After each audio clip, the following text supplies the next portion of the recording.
welcome. It's another live stream Wednesday, and we're just so excited.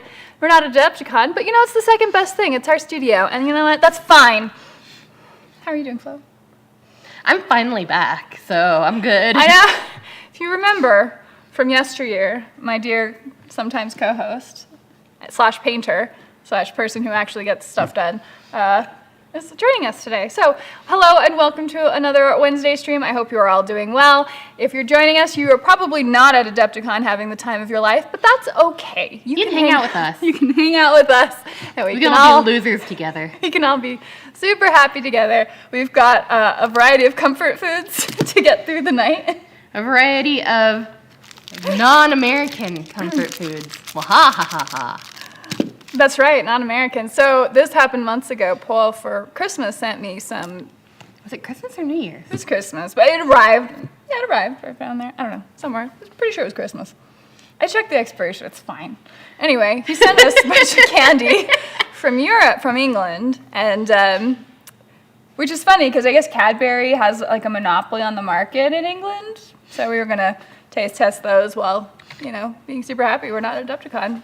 We're being content with it. Anyway, so what are you all working on tonight? Grimkin dudes. Yes, I've got my little naysayers out there. The two with the actual black bases are done, right? Yes. Yeah. So Flo finished those up, and then she was working on the other ones. I just thought they'd be kind of fun to show off while we were hanging out and chatting. What are you actually working on tonight, Miss Flo? Well, assuming I don't finish those tonight, I have a broadside to work on. Is that the one that murdered me the last weekend? Yes. Yeah, that was super fun. So it's the one that shot your face in. Yes. I hate railguns. I hate them. Yeah, so I've been playing 500-point combat patrol games. I got in 2 games. One of them was with War Boss Doug. He drove through Albuquerque on his way to Adepticon, where he's currently having a great time, I'm sure, at Adepticon. But it's okay. We're here, and so we got in a game, a 500-point game. I think there's a theme to this stream. just improving and just letting my feelings be known. Apparently, yes. So we played a 500-point combat patrol game, and I got murdered, which was fine. Like I was kind of pretty close, though. It was scrappy. It was a fun, scrappy game, and I brought in my Punisher tank, my Lehman Russ with a Punisher cannon, and 3 bolters, bolt rifle, bolt guns. So lots of DACA. Heavy bolters. There we go. That's the word. Heavy bolters. And I had Strachan, and I had a unit of Bulgrin, and a unit of regular infantry, Catachan, plus a special weapons team. So 500 points, fought against his orcs. It was a good battle. And so that was all the stuff I had painted that was kind of like ready for prime time. So I took that same list, and I fought against DJ, her boyfriend's Tau army, and got tabled. Just got avoided. I was like, right, this was ineffective. I don't know. I think he has a 2-up save. It's ridiculous. Okay, so you got to remember to bring the AP to these games, or you're just gonna be sad. And overall, sad. I really wasn't. Like, it was fine. It was just like, okay, I guess I need to tweak this in the list. Let's bring out the plasmas, like you're thinking of how you bring that back. Because I don't mind losing in a game. I just want to know how I can come back from that. So that's where I was coming from. All right, let's catch up in some of the chat here because I got a little ranty there, so sorry. Jeremy, welcome to the early, I guess you arrived a little bit early, but I did not stream last week. In fact, on the opposite Wednesdays of when I'm streaming, we actually have a game night here at the studio where we're playing games. The idea being to... Or hobbying, yeah. So we're going to start spending some more time here to be able to start recording some games. But right now it's been in practice. I've been painting a slaughterhouse. Yes, my beautiful slaughterhouse. Paul, welcome. Paul Knox 505, his new handle, because he represents the 505. Oh, snap. All the way in England. Because we're universal here. Green chili is universal. Oh man, have you ever had green chili, Paul? Do I need to send that to you? No, he needs to come here. He does need to come here. We've already talked about that. We do a Kickstarter to bring Paul here. Shale, welcome, welcome. Let's see, Stream Elements. Let's see, Kaio, welcome, welcome. Grimton Dudes, yes. Austin, hello and welcome. Andrew, texting and driving, dude. Way to fail. Riva, Kyle, enjoy that British candy. Thank you. Got enough people here that we can hopefully share that with. So, let's see, Shale, trying out the new speed paints from Army Painter. That's right. I've been seeing the reviews pop up for those. I have not used them, not but yet? at Eton they have a little table where they have each of the colors out and each model is painted with it. Yeah. Interesting. So, I mean, we just need to get you started on some, it sounds like. If you're curious to try them. I'm gonna try them out. Yeah. I might end up being kind of old-fashioned and not want to use them, but I'll try them out. Painting the last 3 mechs I need for my regular Battletech game tomorrow. Oh, fun. Yeah, that's just really complaining taking off. together. There's so much of that at Eton. Yeah. Andrew, I was in the lonely hexscape known as Southeast New Mexico. Southeast New Mexico. Oh, yes. Basically West Texas. That's where No Country for Old Men was filmed, actually. So What was filmed here? it was filmed in Albuquerque, but I thought the rural areas were still southeast. Yeah, I think so. Yeah, Like the Las hotel. Cruces. Las Cruces is sort of southeast. I mean, it's just South New Mexico. Like southeast, you're thinking Hobbs and Carlsbad and Lovington, even Roswell. God, Roswell, not that Los drive is Angeles. terrible. Roswell, I think, is in that. If you were to, Map them out. yeah, if you were to put them into quadrants. Let's see. I lost the name of the game they're commenting. Oh, I was talking about actual 40K. Let's see. Good evening, everyone. Welcome, Plunder Den. Hi, Melinda. How's it going? Hi. Oh, we are planning a trip to Denver this summer, just so you know. We're going to catch the Ren there, and we're going to carouse. Apparently go by IKEA. Maybe go by IKEA. Not my idea, but there you go. Maybe get Flo's eyes fixed. You Maybe know, get we'll Flo's see. eyes fixed. Check out the Renaissance Fair. There's an 8-week Renaissance Fair in Denver. I need to check this out. Icalis Rain, welcome. Don't know if you hear the helicopters flying overhead. They're probably looking for a fugitive, but it's fine. Another day in Albuquerque. Door's locked, right? Let's see. I've seen the Army speed paints. They seem more inky than contrast, but also more vibrant. Is that your impression? Inky? Well, I didn't see them getting put on, so I don't know how well they go on. But yeah, they are definitely more vibrant than the contrast. The Mayan cast? Hi, ladies. I'm currently painting a full 5th edition Lizardman army for Warhammer. You mean Age of Sigmar? So keep me motivated with your awe streaming. Thank you. Well, good luck on the Lizardmen. What are they now? The, what are they called? Lizards. No. Their official name. Sephiroth? Something like that. I know. Ba-ba-bum. I always think Final Fantasy as I hear that, but, I don't know which one's older, to be honest. So, anyway, Sephiroth. Oh, it's bugging me. Who's that? The lizard people in Age of Sigmar, their official name now. Not lizardmen because they had It's close to... the Seraphim. It's this. Follow it. Seraphon? Is it Seraphon? Someone's going to tell me. There you go, Somebody. Seraphon. Haha. They're the saffrons. Yes, I got it right. Seraphon, thank you.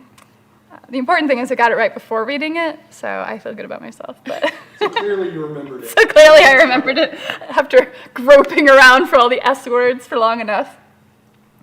Shale, I'll be driving through Albuquerque on my way to Santa Fe in April for my dad's 80th birthday. Oh, congratulations to him. Okay, cool. Santa Fe's got some fun stuff. I mean, I'm sure you've visited before at this point. Meow Wolf is always a worthwhile endeavor. Check out the John Cocteau Cinema, where George R. R. Martin owns. See, 30 minutes in gel. Thanks, oil, but I'm part of the problem, not the solution. Nice. No AOS is 3rd edition. I think he's playing the old version of Warhammer Fantasy like myself. Ew, I guess just, would they stop with 7th edition, I think was the last edition of proper fantasy. And I guess that's kind of lived on the way Pathfinder lived on out of, 3.5? So it's kind of funny. Just realized, Miranda, I think this is the first time in 3 streams I watched are all happening at once. You, Ash, and Salty LT. Oh, goodness. Actually streaming tonight? She might be. I guess she's streaming on what, Twitch? So 505 Gamer Girl, friend of mine, through Media Glitch Connections, also is a streamer. And she's hardcore gamer girl, like video gamer girl, whereas I'm like my analog games a little too much, I guess. And too much, whatever. It's I was gonna say. No, sorry. Let me just kick you some more, please. Multitasking for the win. So you're just gonna bounce between it. Are you moderating all of those, dude? Yeah, she's playing Destiny at the moment. So there is a video game that we did start playing, and then I dragged Flo into it. And then we stayed up till 4 a.m. playing it. It was not a good plan. So there's It a wasn't new. planned. I blame Paul for this because he's like, look at this game that came out. This looks horribly addicting to you, and I'm like, oh, it does. So, thanks, Paul. You know I care. But it's called Core Keeper. And So it's like still the early access. And it's still early access, but there's still a huge map to explore. So it's like the dungeon crawl answer to Stardew Valley, which has proven to be fascinating, mesmerizing, and a good way to actually lose time. I played till 4 a.m. and then I had to stop. Like, oh God, I have things I need to do with my life. So it's one of those moments, where you've gone so deep down like some kind of vice like that, like a video game or whatever, and you realize that all that I time's have gone. a problem. Yeah, I just have to just chill out. Dr. Optical. Hey, Wargamer Girl, don't know if you remember me, but I moved from Phoenix to Pennsylvania right before the last Valhalla, but I'm back in Phoenix and I'm gonna try and make it. Oh, fun. Yeah, reach out. The Kickstarter's happening right now, so might take a look at that, but otherwise reach out to me. From Phoenix to Pennsylvania, have you been to a Valhalla before? Just remind me. I don't know. Let's see. No, I'm here. I'm only ever on one stream at a time. Okay. Well, I appreciate your undistracted attention. Your devoted dedication to this stream. Undivided attention. It's been a long week. I realized that most of the week I've only been getting about 6 to 7 hours of sleep, which if I get less than 6 hours of sleep, I'm actually unsafe to drive. Not that that's necessarily stopped me, but still, it's one of those things. So if I feel a little manic, it's because I had a really strong energy drink before starting the stream. So, fair warning. Flo painting the Grimkin today? No, Flo is working on that awful, what's it called again? Broadside. A broadside, a cheater side of a stupid railgun monster that blew up my tank before I could do anything. No, I might jump on those and finish them up. There's not that much more to do. Yeah, I mean, whatever you want to do. Do you want to show off your cool little Tau dude there? That looks like he's done. He is done. Yeah, Describe the color scheme. Put out the color schemes I have. Kenneth, hello, welcome. I'm lucky if I get 4 straight hours. Oh my God, I don't know how you operate on that. Like, that's happened. Okay, so when I'm at conventions, like, we usually get very little sleep during conventions because there's so much stimulus, right? There's so many people to talk to. I stopped signing up for tournaments even. Like, when I went there in 2019, I wasn't even in tournaments anymore, and we'd still just chalk into the wee hours of the night hanging out with whoever, and it's just so much fun. But then, yeah, you kind of need to rest after that. Hide your tank better. Thanks, Jeremy. Appreciate the advice. We didn't really have a whole heck of a lot of terrain on the board. Yep, 8th edition. I was the last edition to publish Fantasy, but there's 2 fan versions, the 9th Age and Warhammer Continuum. Nice. 4AM exists for sleeping, regrets, and nothing else. Yeah, all of that happened basically simultaneously. There are a few of them. Hi, I don't Jake know Dog. if you need to adjust the... Nah, they look fine. You guys see that okay? So, I don't know how the Tau regiments or chapters or whatever they're Pathfinders? called. These are all the Pathfinders, okay. Well, they look pretty cool. I love that. Like, she's got that studio quality. It's just, so good. So my army looked beautiful while it was getting blown off the table. That was really good. Twins happen. Naps. Oh, yeah. Fair enough, Andrew. Great work on the Pathfinders. Simon, you. compliments. You should add napping to your list of hobbies. It's one of my favorites. It Oh, is. it is. It's in there. Like, I will sneak 15-minute naps, and I can sleep literally anywhere. I have slept literally everywhere. Slept on the top of a mountain. I slept at the top of a mountain once, under a bush. It's like, I'm tired. Lay down. Everyone's like, where's Miranda go? Did she get eaten by a mountain lion? Nah, she just needed a nap. Damn, those dudes look amazing. Congrats, Flo. Thank you. Jeremy, 4 a.m. for me means my first 10-minute break if I decide to take it. Yeah, but Jeremy, you're kind of... I think you overwork yourself a little bit, man. Also, I mean, because you'll hang out at Valhalla and we'll talk all night, too. So please don't make me start collecting another army. It's okay. The Tau you can enjoy from afar, although they did get a new codex that does seem to make them pretty powerful right now. Let's see, I was at Valhalla last year before I moved. Okay, tall guy, beard, long ginger-ish brown hair. Was playing Legion of Everblight. Yes! Okay, yes, I do remember. Welcome. I hope to see you again. There's so much War Machine happening this year at Valhalla, and we are gonna most likely 90% certain have Iron Kingdom's Requiem RPG games happening too. So it's gonna be really fun. I'm very excited.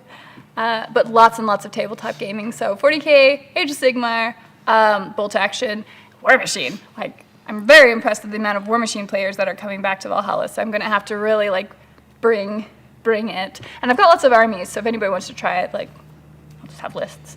And I'm printing cards. Dang it. They are super clean, painted Tau. Even Jeremy's complimenting you. That's a lot. Like, Jeremy doesn't compliment anyone. No offense, Jeremy. I guess you just never compliment me. Maybe that's... Compliment me all the time. I don't know. Everybody compliments you. Yes.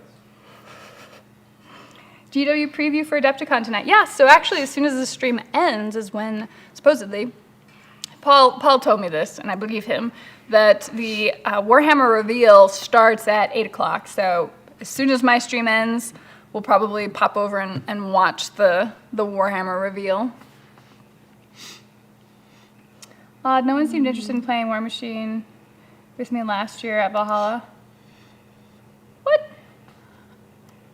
I would have gotten a game with you. Did I not get a game? And see, even after you own Tau, you enjoy them from afar. They shooty, fishy people, all right? And they're totally cow, goat people, not fish. Hey, Miranda, speaking of War Machine, have you heard the news? The Orgoth have returned. Ugh, I know. And the new Insider just had them punching the face out of Khador again. You know, I have a little bit of an issue with this. And not because I'm a Khador player. A little bit because I'm a Khador player. But, I mean, if you think about it, like, when the Orgoth first invaded, Khador was the first to get their face punched in. And during the rebuilding the Corvus trees, like, Khador kind of got a lot of their territory taken away from them for that. And then, whenever they went to war with everybody, which was their fault, they also got their face punched in. And now the Orgoth are back and they've gotten their face punched in. So there's a large theme of Khador just being like generic bad guy / like go beat them up. And so I'm feeling a little bugged by this because I don't even know that it makes sense culturally speaking for them. Like, of all the armies in the Iron Kingdoms, all the nations in the Iron Kingdoms, they should kind of be expecting this, and that they were caught unprepared is lazy. It's just unbelievable. I don't believe it. I'm gonna rewrite it. They can lose and still have seen it coming, but just, oh, they were so surprised. It's like, no, I don't think so. But, whatever. Not It's buying fine. what you're selling. I don't know. There is a way that Khador is generally written, including in all of the books. Like, if you read Acts of War in the final act of whichever one it was, of the trilogy. Yeah, like you have Iris running around being a cartoonish bad guy, and at the end he's kind of a mustache twirling villain who's just, I I don't know, it just seemed kind of uninteresting. Like, they're a whole kingdom of they're a playable kingdom, right? Like a playable army. So maybe they should have some, dynamic interests. Maybe we should explore some of the, patriotic but not evil people of Khador, like Sorsha and Karchev and Harkovich, and not Karchev. Karchev is interesting, but he's probably a little on the crazy side. But Harkovich or Kozlov, like there's a whole slew of people in Khador who could be written to be very interesting, but I think they end up just being sort of like the easy go-to bad guy when other stuff is happening in the world. They also got their face punched in when the Infernals came, by the way. So the idea that they would be surprised at an invasion is frankly absurd. Just saying. So I took issue with that, and it's one of those things where you want the different factions to have their own flavor, and it's actually one of the strengths of the Iron Kingdoms. Like, they really start off all having these very distinct cultures that are unified under certain, like, their religious ideals of Morrow and Menoth. Like, those are the items that, or the aspects of their cultures that unite them. And you have, like, these very different cultures, like the people who live on the Shard Islands under Crix, or the very strange culture of Ios. And it's like everyone's starting to feel very samey right now, and it's concerning. So I'm hoping that we start to see a little bit more. I look forward to seeing the cultures of Zoo.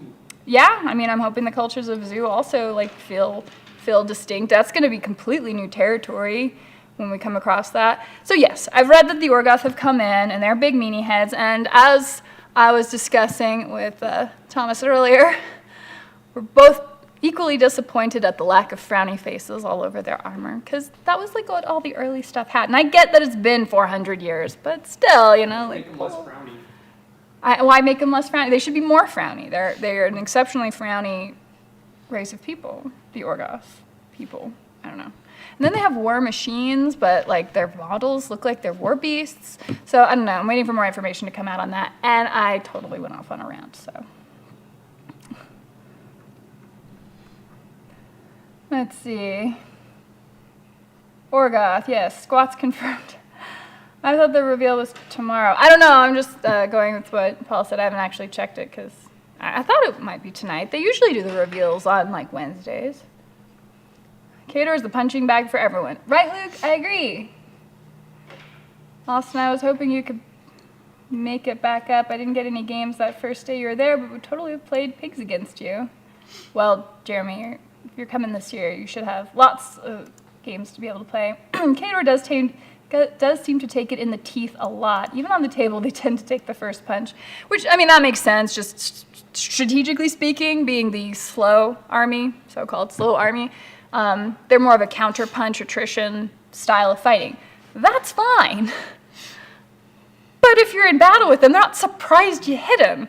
And given, again, their entire history, they should really never be surprised anymore. Again, they can lose, but they shouldn't be like, oh, crawl with our pants down, like, thanks. I just don't like the idea that they might be incompetent. Like, you can't be a great nation and incompetent. Like, you can get there eventually, but you never start there. I don't know if it's not they're incompetent, they're just paranoid. Well, yeah, I mean, at least nothing else. Their paranoia should keep them aware of that. But that's what I'm saying. Like, that they were surprised makes them look incompetent. And I don't... They're incompetent at being paranoid? No, they're just incompetent as a nation if they were caught by surprise at all. Because they weren't being paranoid, is how it's written. And they should have been. So, yes. Anyway. Khador gets punched first because they are the ones who can take it and still come back to Wreckface later. But they're not going to come back and, like, punch the crap out of the Orgoth. They're going to still, like, we're at war again. All over again. So all the nations are going to have to come back. And then there's going to be new technology that gets built by Signar. And then Khador's going to steal it. And then Orgoth's going to, like, discover it. It's probably just going to repeat exactly what happened in the rebellion. And if it does, that's going to be lazy. So I hope they don't actually do that. But that's basically what happened in the early days. Because Khador found out about Signar building their Colossal. They started building one. The Orgoth discovered that and ransacked the place. And then, like, the Colossals over in Caspia had to get sent off early. I think I realized that. something might make you sad. What? If the Orgoth are going to be just like, they're a playable race now. And so if they're playable, then where are they stationed? Like, I don't think Yeah, they're going to stationed take up part there. of Khador's territory. They're going to own the shores and the Yeah. northern mountains, most I likely. mean, maybe it'll be Ord, but they probably Doubtful. don't want to take Ord. No, they're in love with Ord. A bunch of alcoholics. They're fine with Well, that. they're pirates, right? They Pirates. love their pirates. So. Alcoholic pirates. I mean, So, yeah, that's kind of it'll be- redundant. The east, the Western, coast of, the Pacific Khador. Northwest Yeah. of Western Imran. Yeah, it's very. I mean, they already in the bit that we read, they had already taken like a bunch of territory there and are stationing. So yes, very likely they're now the They're northern gonna own threat. Seattle grad and Portland grad. Seattle grad. And Portland grad. Right. So I moved out of state last year. Yeah, optical. Hopefully I'll make it this year. I put together a Merc army for War Machine and Gator army for Hordes in addition to the other two. Are you going to go back to doing edited videos again? Yes. That is on the agenda. I'll just have a lot. So like I'm not even going to Adepticon this year, mostly because that same leave time is going into being in a motion, like a film. I'm actually like in a feature film in May, June, whenever we're actually getting out there to shoot that. So like that's on my plate right now to prepare for. And then we're still editing like Tabletop Heroes. And so like there's a bunch of projects that have like all amassed up that I need to like kind of work down, which has been like the big thing that's delayed me. But yes, I do want to. I would like to, because I prefer the edited videos in a lot of ways just because they're nice, they're fun, and it is, I mean, that's kind of why like the studio has been so helpful in being able to get games in and cultivate like kind of the group again.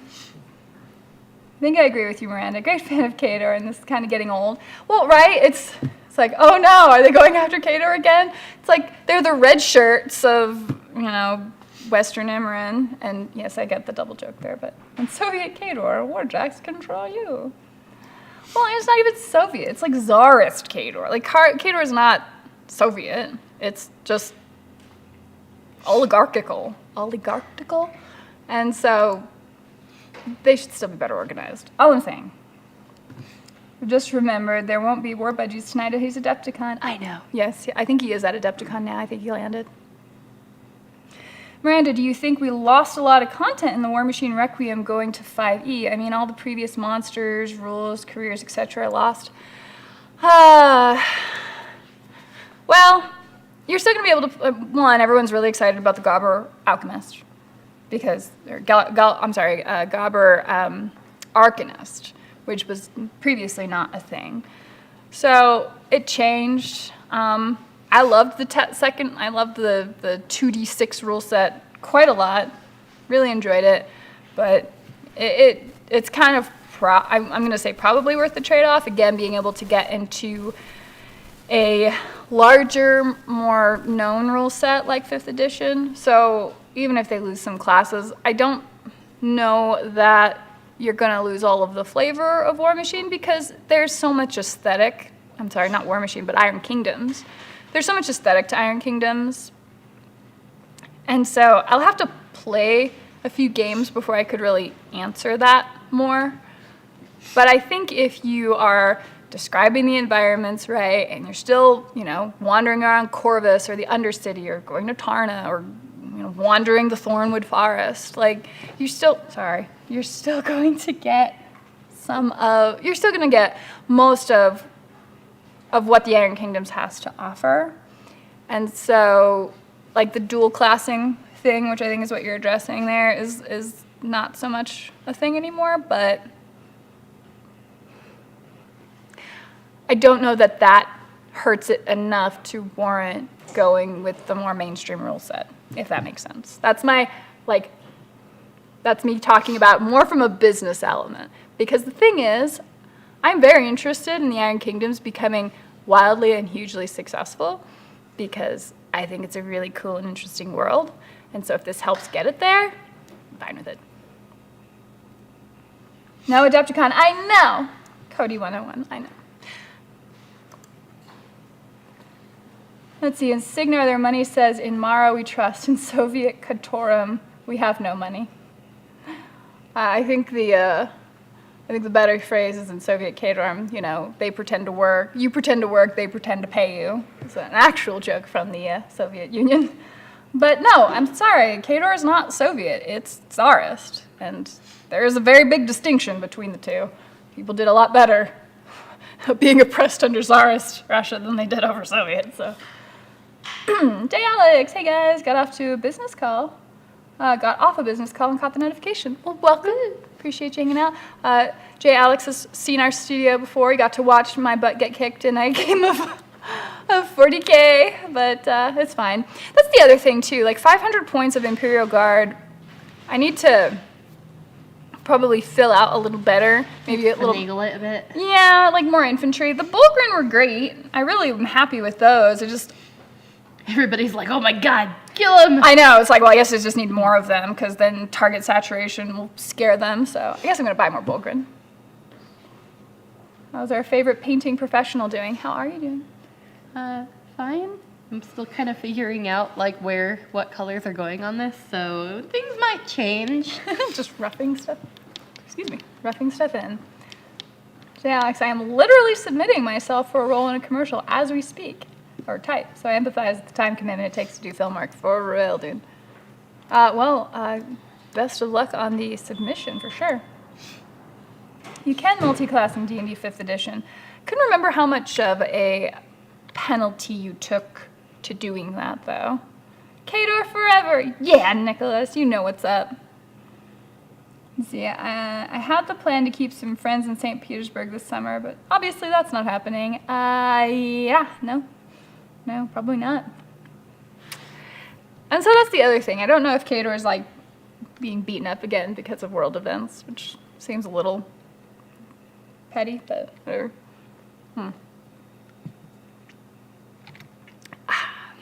So yes, now that it's 7:02, I feel like it's necessary to have a progress check with everybody and maybe try one of these Cadbury candy thingies that Paul was so gracious to send months ago, which I appreciate. See, people say that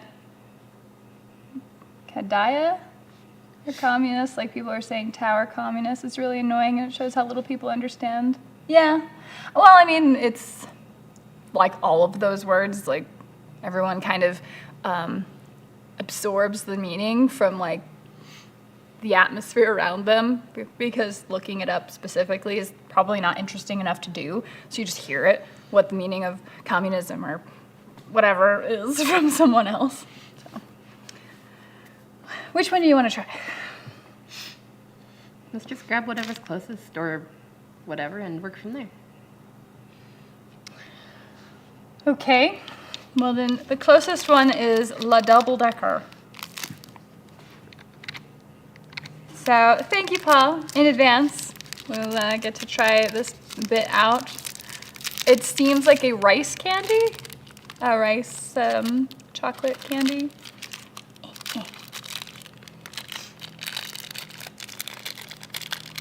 There are plenty of better reasons to beat up on Khador, I'm sure. But all that's to say that Khador should still not be surprised at getting attacked. It makes no sense. Ugh. Yoink. I'm glad I got that knife. All right. Say that kind of made a mess. Leave me alone.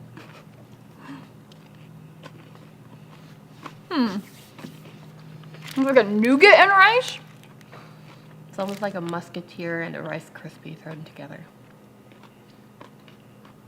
A Rice Krispie? Not Rice Krispie, Crunch Bar. There you go. Yeah, Crunch Bar and like a Musketeers. I agree.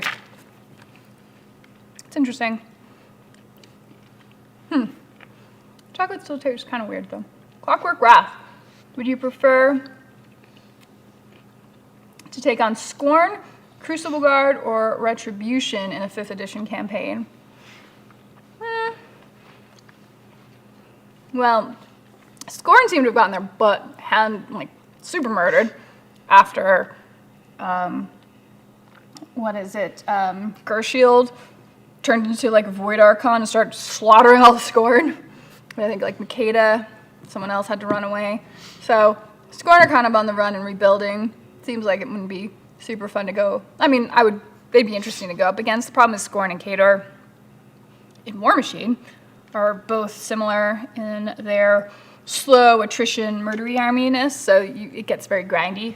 Crucible Guard I haven't really fought against. Retribution I detest. I hate fighting Retribution. So I would say Crucible Guard would be the most interesting one to take on in the 5th edition campaign. I'm not sure how I'd justify it lore-wise, but I'm sure we could find, there's always some reason to fight, right? Let's see, given the lead time for key art, it's unlikely that anything in the current news cycle has meaningful influence in the game. Yeah, maybe that's a good point.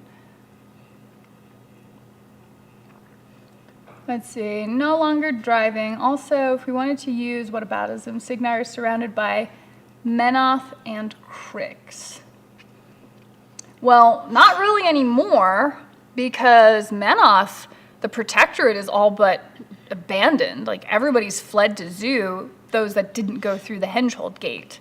So yeah, you got Crix on one side, but the Protectorate, they can kind of just probably reestablish as their own land, to be honest. I mean, even the areas that are left behind in the Protectorate are nearly ghost towns. There's just a few people left in them.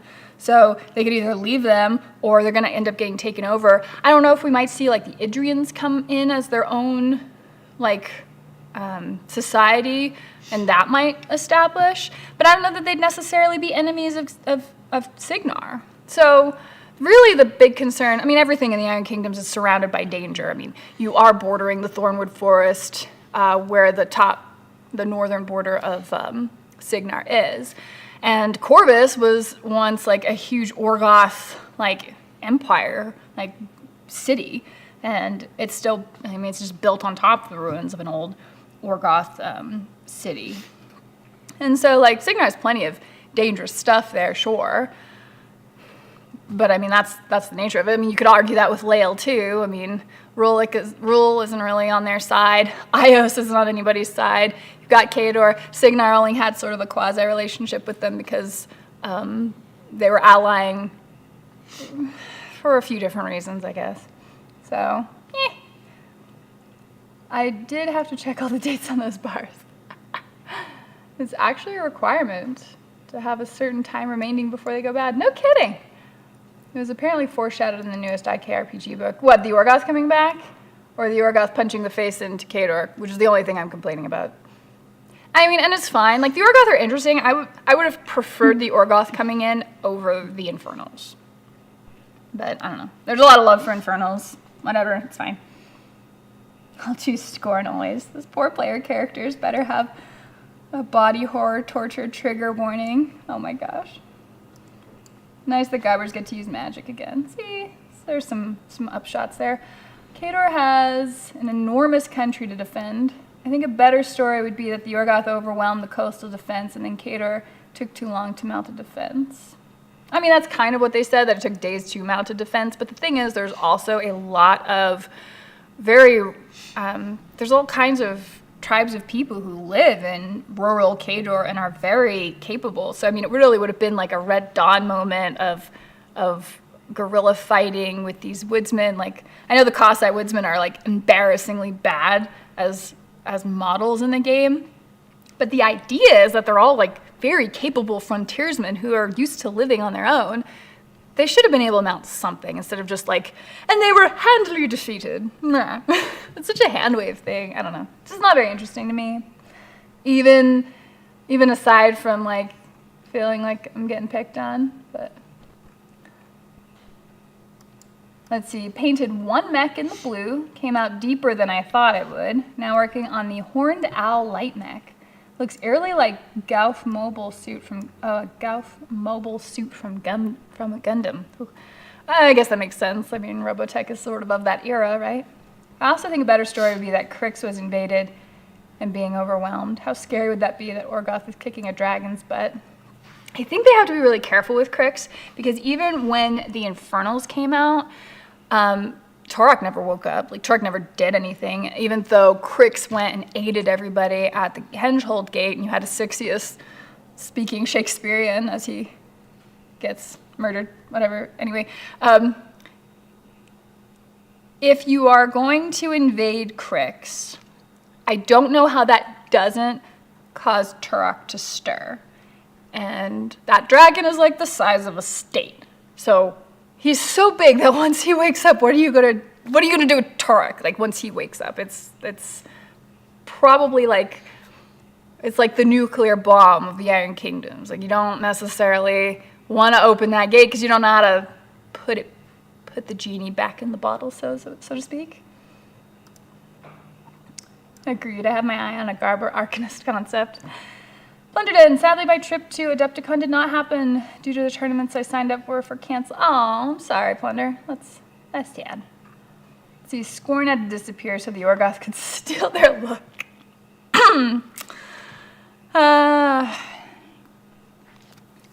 So, word on the Orgoth aesthetic. I don't hate it. I know a lot of people were giving a lot of grief because it looks too similar to like Warcaster models. I think that has, and I've commented on that, but I think a lot of that's like the paint job. And they do look kind of sci-fi. It's been 400 years, so, you know, theoretically their technology should have advanced. And it was kind of a weird thing that we brought up earlier too. If the Orgoth had been gone for 400 years, and the thing that drove them out was the creation of the Colossals, like, the technology in the Iron Kingdoms has not moved that fast over 400 years compared to what, like, people on Earth have done over the last 400 years, right? Like, huge difference in societal buildup. And I don't know if the Orgoth are just going to be, they have crude ranged weapons and warjacks now, so I'm assuming they're probably not supposed to be as advanced as the Iron Kingdoms. But I don't necessarily know why. Like, 400 years, probably figure something out. I don't know. We'll see what their strength is. I'm sure it's going to be blood magic. I mean, that's their whole thing. The war witches are now, I guess, higher up in their society than they were at the beginning. Speaking of Menoth, aren't the Grimkin in Sol? The Grimkin are everywhere. I don't think they own Sol. I don't know of any lore that places them there specifically. But Menoth doesn't really have much in the way of ports that are able to be landed by large armies, does it? It's like a natural barrier to Signar's east, which protects Signar more. Let's see. Does anyone have provisions on how 80mm bases will work? No. But I don't know why that would... I don't know what the issue... I mean, I'm sure there'll be its own volume that they'll give to it, but... No, I have no idea.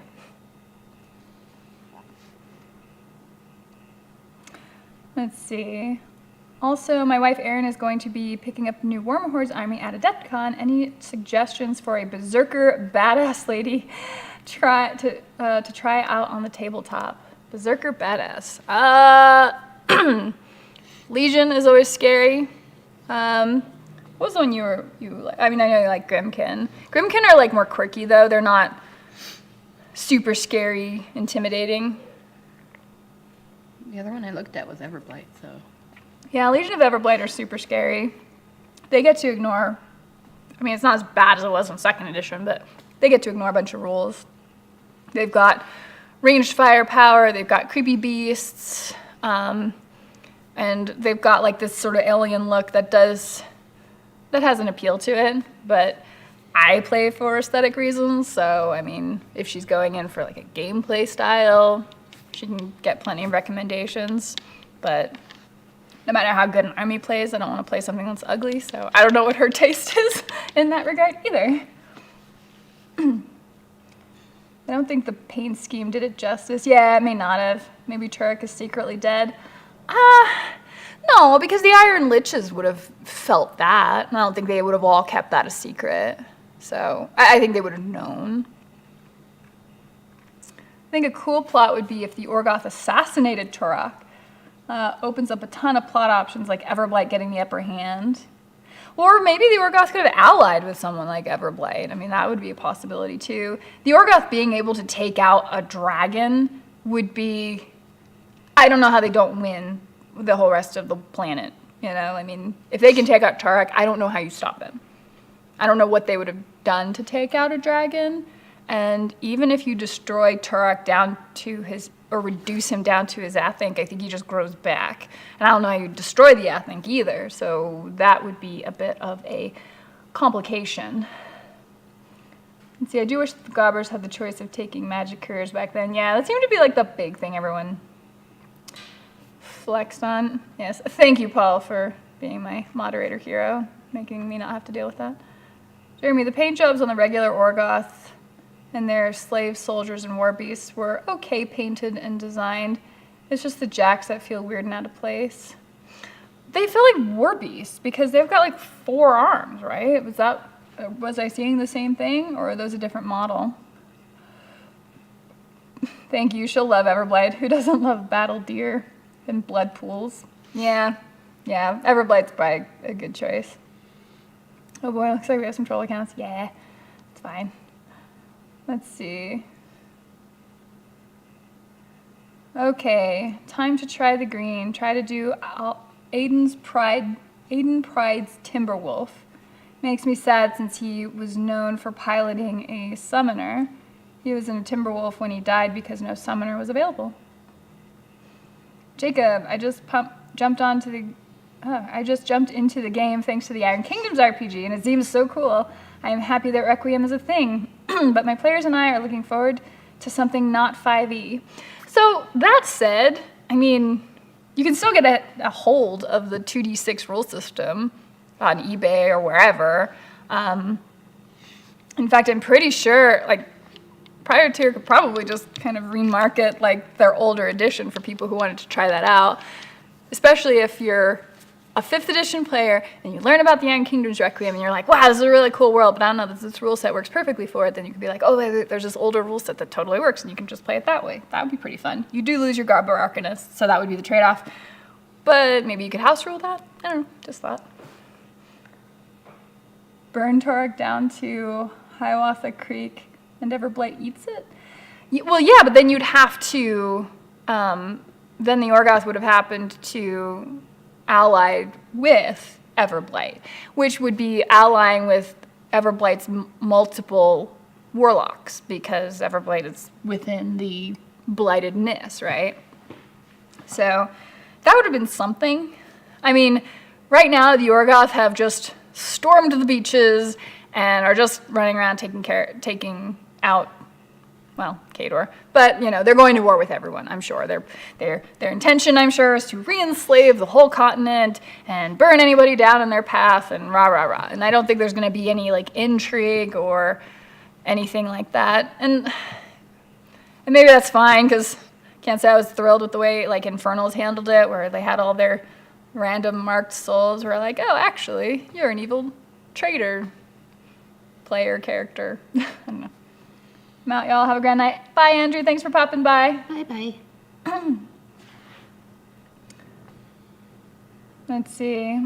You can find the old book. Requiem, not so much. Well, Requiem did get finally announced that people could just buy it. So if you go to the Privateer Press website, I'm pretty sure they just have it now. Jeremy, they have a Warbeast type model related to Scorn Titans. Yeah. That look to be on 80 millimeter bases. They also have a Warjack that looks like they're from the Avantis Continuum in Warcaster. What are your thoughts on the Army Green with red Pauldron Khador paint job? It's been going around. Feels kind of wrong not to have that big bright red on the table. No, it's part of the 5th Border Legion, I think. There's an actual specific color scheme that's green and red and green and gold that looks quite fine. I mean, the red is like just the iconic one, right? But no, like olive green or army green is a great look on Khador. I love that. I put that on my Kodiak, and my Spriggan is also green. Like, it totally fits.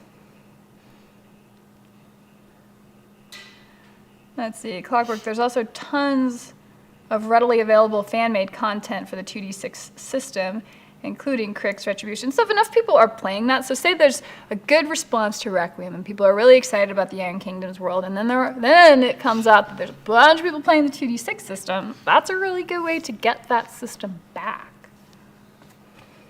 But, you know, it's got to be demonstrated first. I'm playing Warhammer Hordes coming from an awesome Iron Kingdoms campaign. Not so into 5e either. I didn't check yet, but we don't have free movement and measuring inches. If we don't have free movement and measuring inches, I'm out.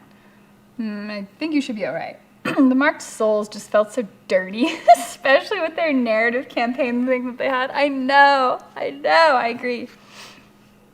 I guess it felt like they drew names out of a hat almost to figure out who's going to be a Marked Soul too, and then they invented some new people, and it did not feel particularly established. It felt mostly thrown in there. And, you know, demon lawyers as just a faction of playable faction was a little eye-rolling to me. Especially since they are beings that exist outside of a void. Like, how are you fighting demigods in this world? It starts to get a little wacky, but, I mean, whatever. The important thing is that we won at the Hedgehole Gate. It always struck me as a huge misstep when PP didn't release Crick's Retribution, etc. straight away as a bestiary or playable options with the 2d6 systems. Crick's Retribution. Well, Retribution I could understand. Crick's, I mean, I remember being able to play Crick's characters. It's just, it's hard to make that work with people who don't want to play Crick's because obviously there are animosities there. But I thought you could play Crick's characters, but they were all human, and you could choose to be from Crick's or the Shard Isles or whatever. Sorry, I just came here. Thanks, Ida. Let's see. Yes, couldn't agree more. I miss having more Cricks in our campaign. Yep, 5th Border Legion. They were the first ones to use the Kodiak. Thank you, I'll look for it. I found most of the source material off eBay. Yeah, and eBay is probably the best place to get all of that right now. So that much is the case. So that looks like another rice cake. And that one, let's see, a crunchy. Let's try this. Okay. From Coca Life, another Cadbury invention. Paul, are any of these your favorite? Like, are these just ones that you like, or did you just grab a handful and you're like, whatever? Try another one of these. I don't know where the boys went. I don't know. Oh, this is gonna be crunchy. Hence the crunch in the statement. This looks like spray insulation foam on the inside. Very crunchy. It's the texture of a Butterfinger almost. Yeah. Getting Butterfinger vibes, except not as, it doesn't have the toffee texture that sticks in your teeth the same way. This is a more powdery version.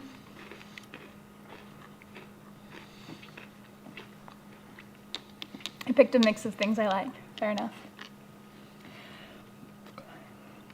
They did make it seem like there would be a Crick's Nation book, but then didn't make it. A few things did come out then for the Satixis. Yeah, I mean, the Satixis are kind of a scary culture race of gals. I don't know. So playing them, I mean, I guess, what did you get? You had Unleashed, so that was all the Horde stuff. But yeah, not so much the Crick's, like, Crick's things. But I don't know how much, like, free will you get in a place like the island of Crick's. I mean, there's just this constant blight that's there. You're an Iron Lich, or you're, like, someone who works for an Iron Lich. I don't know, you get to do very interesting things. I mean, what do you want to do? Run around being a necrosurgeon? Like, is there much you can really do outside of, like, being specifically tasked to go fight? I don't know. I don't know that works out so well. And, I mean, honestly, Crick's could do with being fleshed out a little bit more to be a grouping or a culture that you can imagine living in. because even when we did our 2d6 campaign years ago, there was a player who wanted to be a warcaster who was from the Shard Islands. And it was kind of awkward because, like, I was a Ghidoran, we had a Signarin, and I think everyone else is basically Signarans. That's, like, the most, that and Ord, I guess, are the easy ones to just play as. But it was always sort of an uneasy relationship because if you grow up on the Shard Islands, like, it's super brutalistic. Your moral compass is nowhere in line with any of the rest of the Iron Kingdoms. And so, like, we could just never trust him because, I don't know, he might slit your throat in the middle of the night. And that can be made an interesting thing. But then he was also, like, a warcaster, which none of the rest of us were. And so it's like, why are we hanging out with this guy? He's probably going to kill us. Let's see. When I went to England in 1998, I toured the Cadbury factory and got, like, a 2-foot-long choker bar for a friend as a gift. I think I remember sending you a picnic bar. You did. That's this one. Has everything in it. Are those raisins? What is happening? Oh, Jesus. I think the honeycomb of the crunchy bar is what you guys call cinder coffee. Okay. I've heard of the cinder coffee comparison also. I can't remember where, but I did hear that living people escape the Shard Isles on occasion, and they don't talk about what it was like there. Yeah, I can see that. Because I don't think, like, even just your parental home structure is not normal. Like, it's just very, very, very brutalistic. And you would actually run into a little bit of the same issue if you were to try and play, like, a Tharn character. It's also a highly brutalistic society. The Gatormen are completely horrible. They're known for eating their young. I mean, they're not, like, you have to really put yourself into a mindset of what kind of character you're making with that. You're getting Miranda super excited. She's shaking the table. Sorry. I will be calmer. But, I mean, this is, like, it's my jam right now. It's my lore. I love it. That's your baby. It's this thing I've realized I've spent 10 years of my life following. More than 10 years. Did you know this year is the 10th anniversary of my channel? Picnic bar equals the entire picnic in a bar. Mandragora! Now you said Tharn, and suddenly here I am. Oh my goodness, like magic. Well, welcome to the chat. RPG is a setting where factions are a focus, are always going to have some weird concessions made for why characters from different groups are coexisting. Yeah. Go forth and shake the table. See, I'm getting encouragement from my chat. They know what's up. They're like, this is fine. Flo can handle it because she's badass. She doesn't mind. 727, all right. Another progress check, fellas. Let's see what's going on. We've got Battletech being worked on. We got possibly other things being worked on.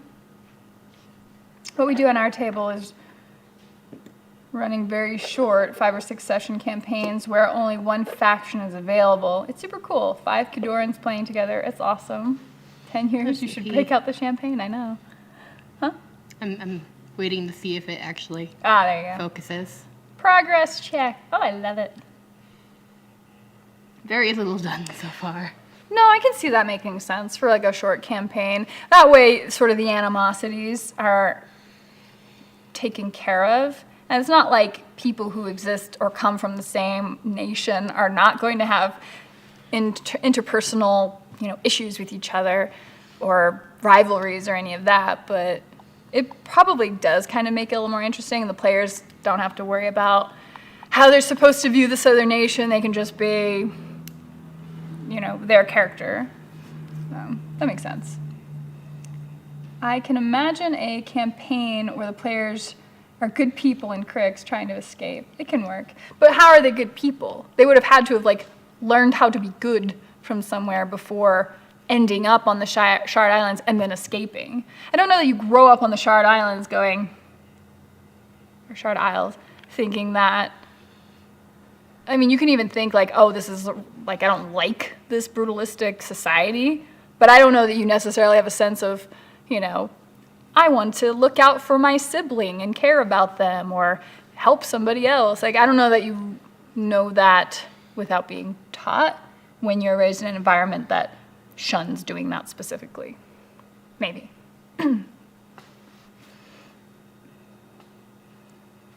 Let's see.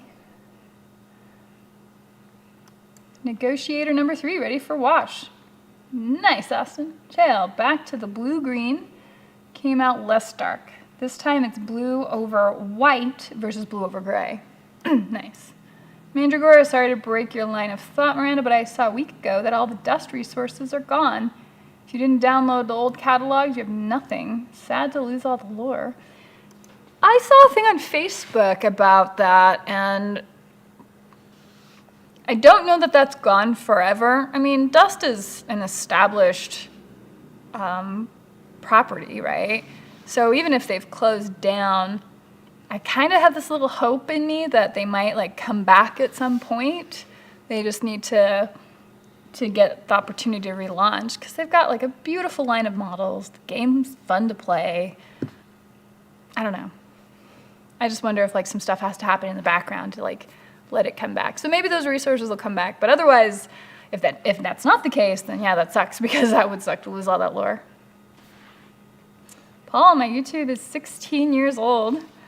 Using it only about 5 years. Is that the railgun that took you out? Yes, J. Alex. Thank you so much for reminding me. Appreciate that. 10 years. Oh, wait, is Miranda's dry like Matt and Dave? Is Miranda dry like Dave? If so, a game and painted material would be the wildest you could get. I can be pretty boring. I was going to do the Age of Sigmar Path to Glory at Warhammer event here in May, but it costs $175, the most expensive event they are hosting that weekend. Now I have to think about it for sure. Ooh. Well, what do you get out of it? Is there like a really big swag bag or something that comes with that? Blended Den, finishing painting Captain Morgan. Moving on to his Pirate Hunters. Good old Captain Morgan. Dustin Berg, in my 5th edition campaign, we have a player playing a Black Ogren who got tired of watching his friends becoming Mechanothralls and such. Okay. Now the Ogren are interesting because they are a varied culture. They are all over. So that sounds... So with him, like, does that Black Ogren get away from the Shardlands? Like, who is he with? Has he befriended somebody else? Like, I'm curious about that story. The robot is looking amazing, Flo. Thank you.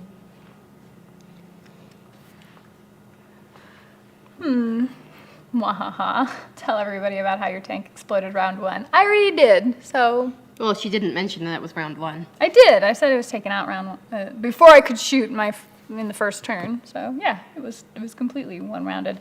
I mean, a big thing about 40k too, right, is who goes first is a big part of that.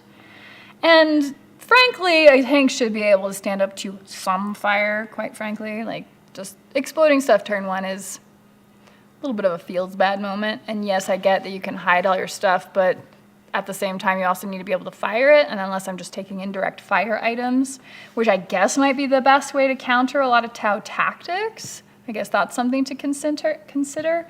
What is it, the Wyvern, Manticore, Basilisk? One of those. Maybe it's the Manticore. The thing with the tank, with the rocket pods to take some of his stuff out. That would possibly be a way to go. I don't own those yet, though. I only have the Lehman Russes and a Valkyrie. So, but I'm also debating whether or not a 500-point list would do well with the walkers, the scout sentinels and stuff. I missed that part of the feed. Yes, you did. Captain Morgan and I are no longer on speaking terms. He led me off course once, so I marooned him on a coffee table. Nice. Danish artist, I think I'll remake my old Gobber Gunslinger Sniper. Now they can offer... that they can officially use magic again. Now that they can officially use magic again. Yes, that would be interesting. See, his shipwreck during the claiming as he washed up on shore been futzing around in Corvus since. Let's see, I think the Crix could have a similar evil race character arc that the Drow have had as a whole. I'm actually not familiar with the arc of the Drow elves. I know, what is it, Drist, like the Legend of Drist or whatever, were popular books, but I never ended up reading any of the Forgotten Realms stuff. Let's see. What's tournament standard in 40K points level-wise? Probably 2,000 points. I think when Aaron and I did doubles at the last Adepticon, we did a friendly doubles tournament, which was super fun. Aaron from Cool Guys Nation, who also has a YouTube channel. We played 2,000, but it was doubles, so I had 1,000 points and he had 1,000 points, but it was still 2,000 points against each other. Chronic Toast, hey, welcome. Guess the slash commands don't work. Oh yeah, I don't know. Let's see, in my last game of Kill Team, my only Tyranid warrior was a Venom Cannon, was killed in the very first shot on turn 1. Not pleased. Yeah. One of the things that keeps me on War Machine Hordes is all the lore. I don't know if every faction has something like Brigid and Call's short story, A Friendly Reminder. Wish every unit had such expanded stories. I mean, it's a lot of writing to do, but yes, I agree.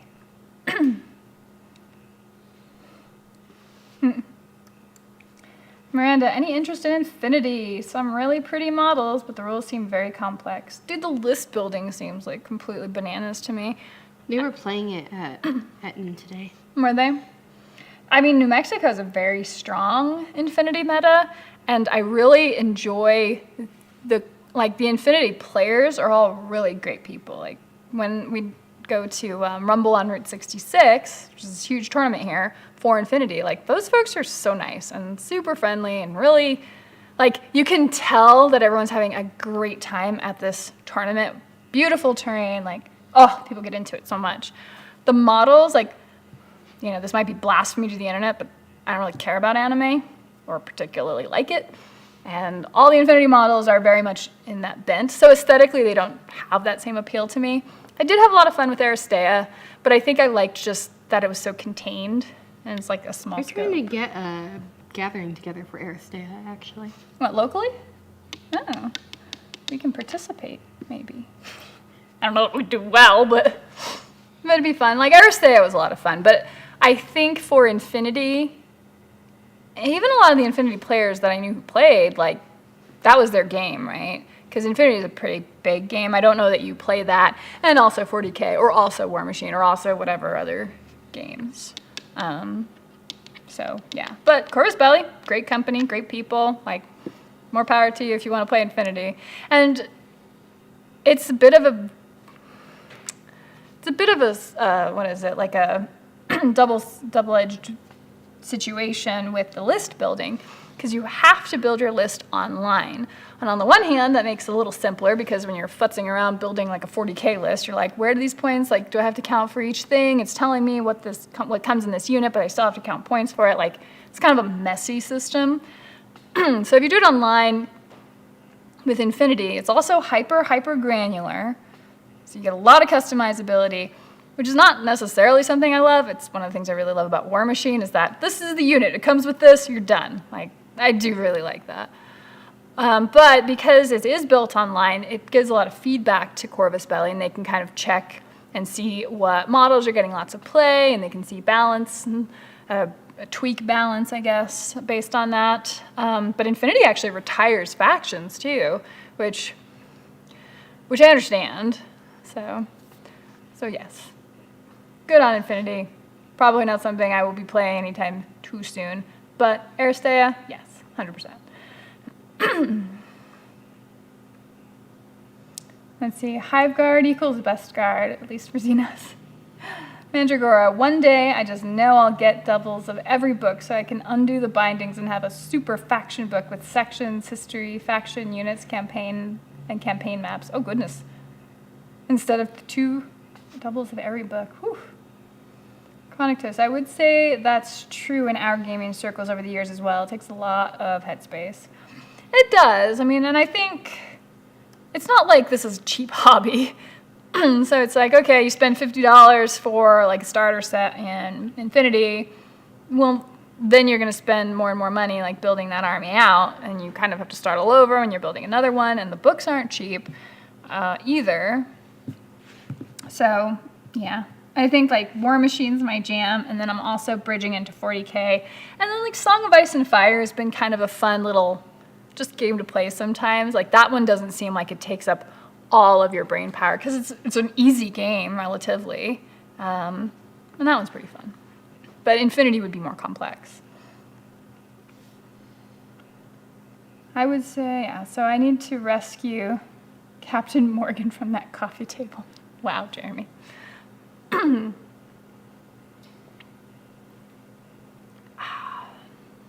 So let's see, we are on Mountain Time, and Adepticon is on Central Time. So they're an hour ahead, which makes it 8:40 where they are. So 9 o'clock? Is it 9 o'clock that they're supposed to be doing a stream?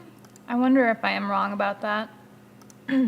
It's possible. Sometimes I'm wrong. Rarely, but yeah. Infinity has far too many active players for Miranda to play it.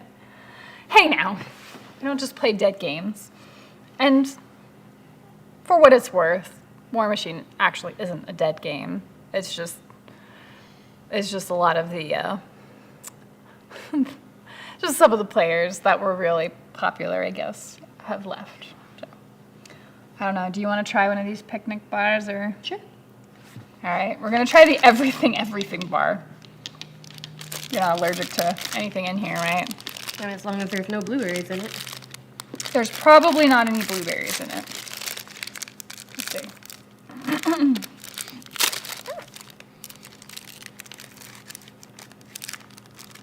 Do we know who is there? I'm aware Tabletop Minions is present. So is Mal Shinobi. So Aaron from Cool Guys Nation is there. War Budgies should be there. Doug from Table War is there. A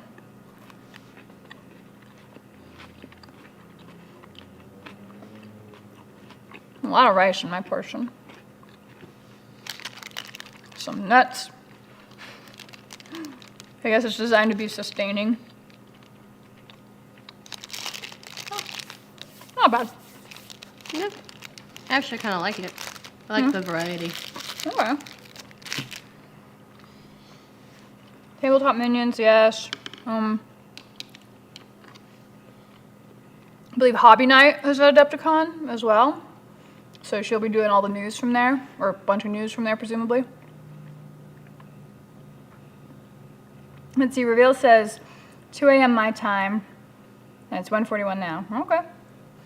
Let's see, we need to play Song of Ice and Fire when I visit the studio again. Yeah, we could probably set that up. We have Stark versus Lannister. Then DJ got an army, and then Who did he get? Night's Watch. Night's Watch, that was it, yeah. Miranda, would you recommend the Iron Kingdom's book as a sort of bookend for Mormon hordes? Like the end of an era or whatever? You're talking about Requiem? Like the new one? Because the Iron Kingdom's books span a lot of stuff. I mean, even the original D20 version had some really cool books that did not come forward in the 2012 revision of it, which I was a little disappointed about. Whoa, candy bar break. Yeah, well, we're trying out these foreign British candy bars.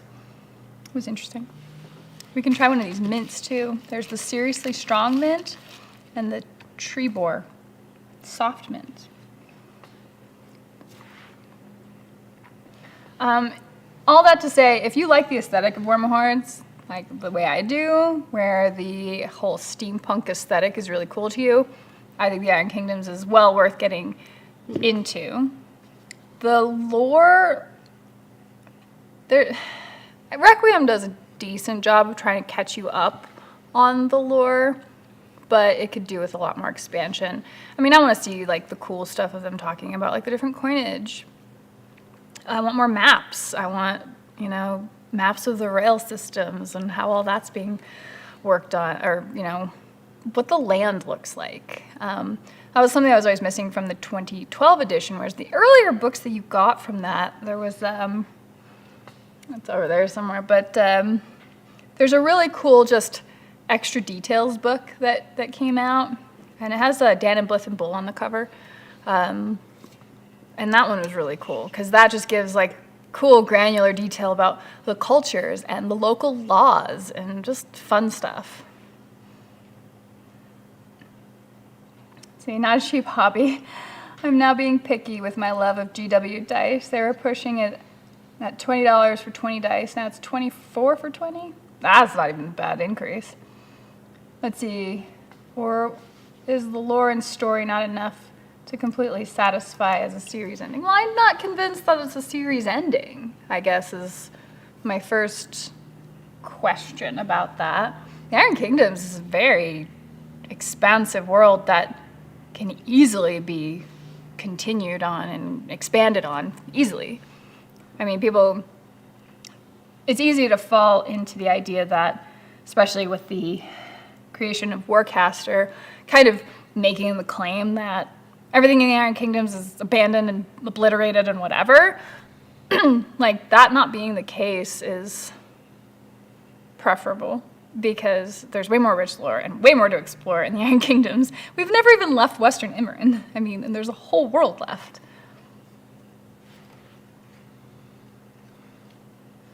Let's see. In Portland, most places for gaming is straight up shut down. There are still groups that meet 3 times a week for War Machine and Hordes. Well, that's nice to see. I love that. Way awesome. Oh, John Russell from Warlord Games is there. Well, oh, okay.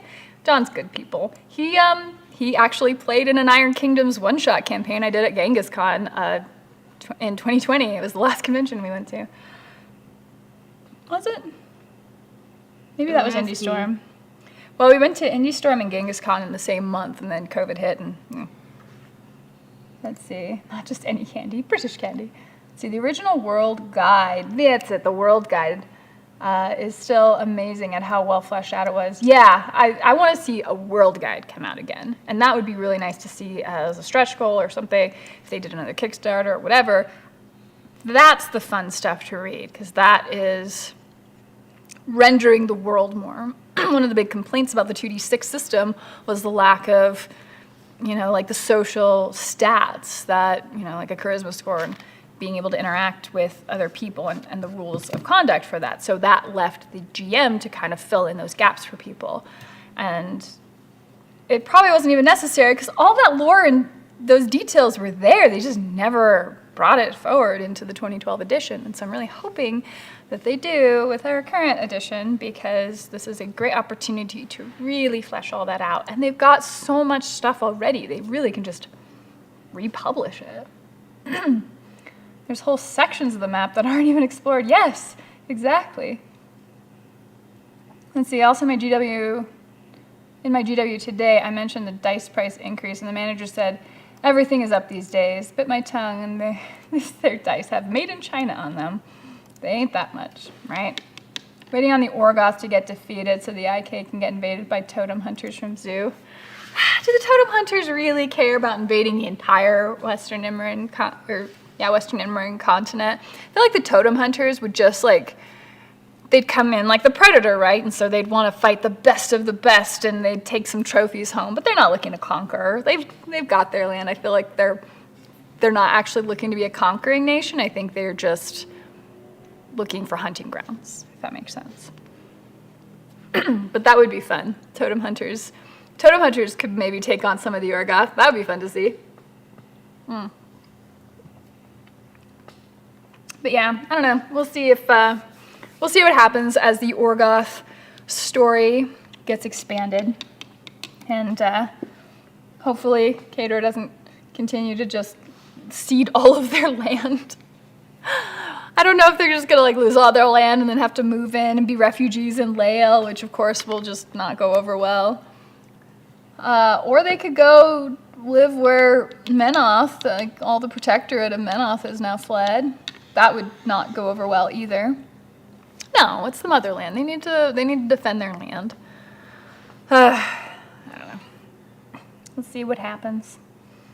we're getting close to the wrap-up time. About 10 more minutes till the reveal is happening. Actually, Paul, do you know where it's going to be streaming? I was just going to check out Warhammer Community page, but nice work. Thank you. That autofocus is working out pretty well.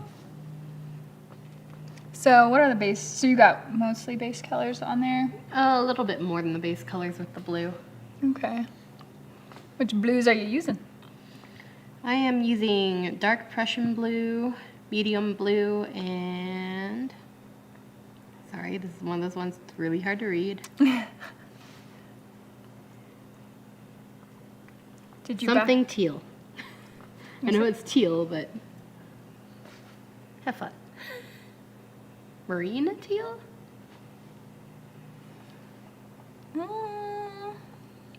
No, it's too short to be marine. This is what happens when something sees the sunlight in New Mexico. Just, You can probably show it here even better. right? Like, Just sadness. yeah, let's all just read that. Did you back Borderlands and Beyond? Yes, basically right away. In fact, I was getting ready to leave town or something when that happened, so I was like in a hurry and just backed it and went. But that was the one that had the add-on purchase or stretch goal or something for a cloth map, so I'm really excited to get that. I worry that Orgoth and Zul are bad ideas. I've never seen a game add full factions so late when they're already faction heavy and do well. The limited faction idea seems to have worked out pretty well. I think Crucible Guard is fine. I think Cephalics are fine.